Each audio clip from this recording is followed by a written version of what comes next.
Hi there, hope you're having a pleasant day wherever you may be. I am now currently part of the 10%. I'm at the north rim of the Grand Canyon.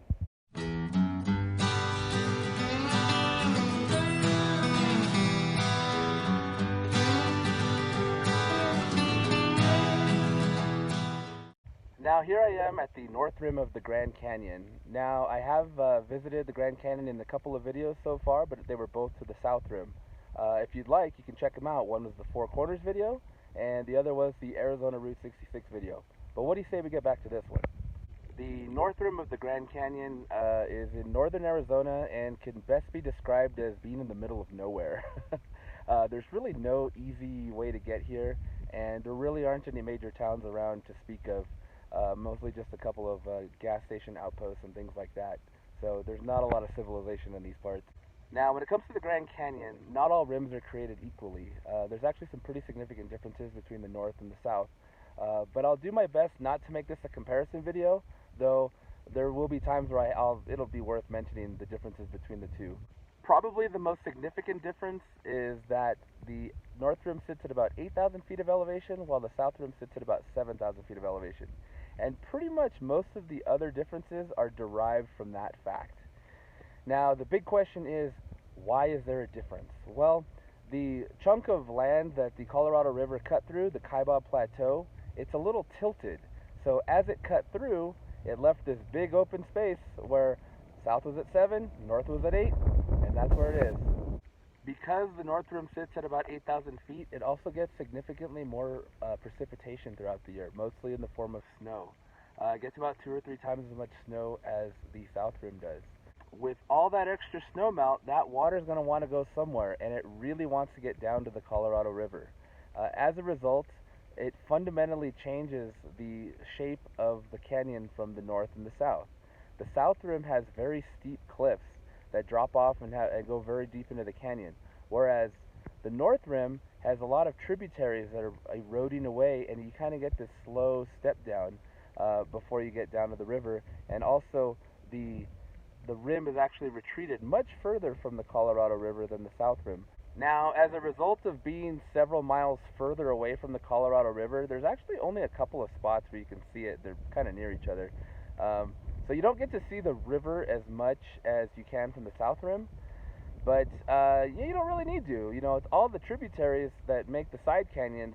That's what you're here for. That's what you're seeing. So, you know the Colorado River is there. Another result of the 8,000 foot elevation is the difference in flora and fauna that you'll see here. This is definitely more of a foresty vibe as opposed to like the desert kind of plateau one that you'll see at the south rim. There's bigger trees, and there's also a squirrel that's native to here with like a white fluffy tail. Apparently you can only find it here in the world. I guess Isabel's dad was right when he told the story. Yeah, I did just drop a Fools Rush In reference, so what are you going to do about it? What's interesting is that being elevated that 1,000 feet plus seeing the side of the longer erosion, it kind of makes the Grand Canyon seem more grand, actually. Looking at it from the south, it kind of flattens things out, whereas you kind of get the third dimension looking at it from the other angle. It's really kind of cool. You feel like you're seeing more of the canyon. Even though you're technically seeing the same amount, it just feels like more. When it comes to the number of visitors to visit the Grand Canyon, about 90% of the people visit the south rim, while only about 10% visit the north. And that's for a couple of reasons.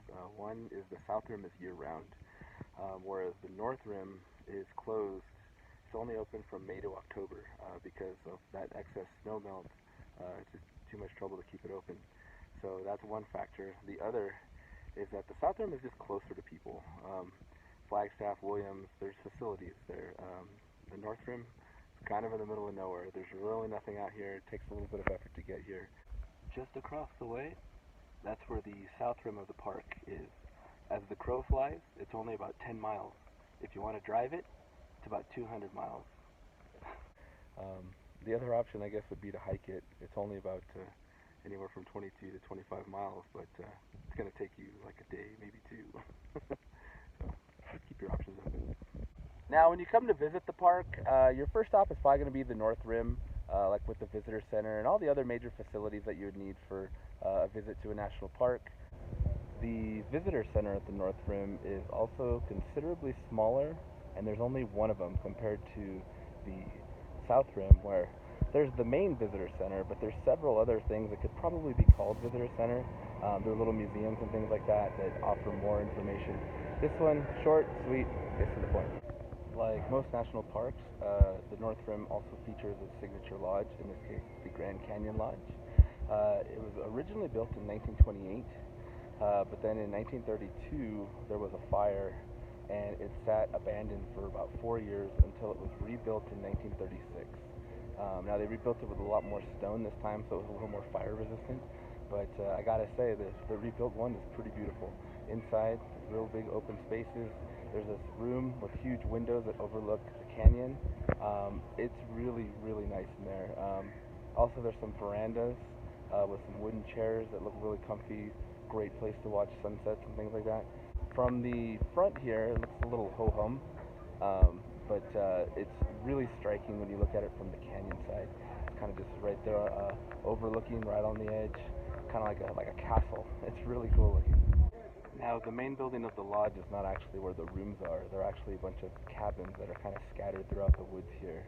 They have a really cool feel to them. Some of them you even get a nice little view from your porch of the canyon. All in all, I really like this lodge. This is really cool. There are a handful of trails in the park. Most of them just kind of lead to overlooks. Some of them are a little more in depth that require a few hours and some hiking. And then there's, of course, the North Kaibab, which if you want to do a rim-to-rim hike, that's going to be your bet. Now, there is an offshoot road that leads to some viewpoints. There's no facilities out there, but the viewpoints are definitely worth visiting. The trip to Royal Point is pretty awesome. It's well worth it. Also getting glimpses of things like Angel's Window and things like that. This is really cool. So this is Point Imperial, the highest point in Grand Canyon National Park, and yet another place where the view does not disappoint. Incredible. You know, they say we all see the world through our own tiny keyhole, and visiting just the south rim of the Grand Canyon, you're kind of seeing it through a keyhole. Now, I'm not knocking the south rim. It's gorgeous there. You get great views. But coming to the North Rim just seems to expand upon it. Just seems to take it to that extra level. Overall, I really want to comment on just the overall vibe of the visit here. It has a real small park vibe to it. I mean, I've been to some big parks. I've been to some smaller parks. This one definitely has a smaller park vibe. South Rim is just so damn crowded. There's a lot of people. There's lines for everything. There's lines for shuttles, all sorts of things. A lot of facilities and all that. It's geared for all those people, but there's just a lot of people. Here, there's still a decent amount of people. It has the amount that it can handle, but it just has a different feel to it. Like you're just not constantly surrounded by people. You can kind of get away, you know, a little bit here and there. Well, that does it for this one. Thanks for joining me on this trip to the North Rim of the Grand Canyon. I hope you enjoyed seeing a different perspective and the lesser known of the two rims. This is me encouraging you to be part of the 10%. Come check it out. With that said, I guess I'll see you on the next one. And there's a little oddity that might catch your eye as you're driving in through some meadows. You might see some buffalo. Yeah, I guess there was some rancher back in the 20s that was breeding them with cows for their meat, I guess. It became unprofitable and he let them go, and they found their way into the park. And now they just kind of mill about. Pretty cool.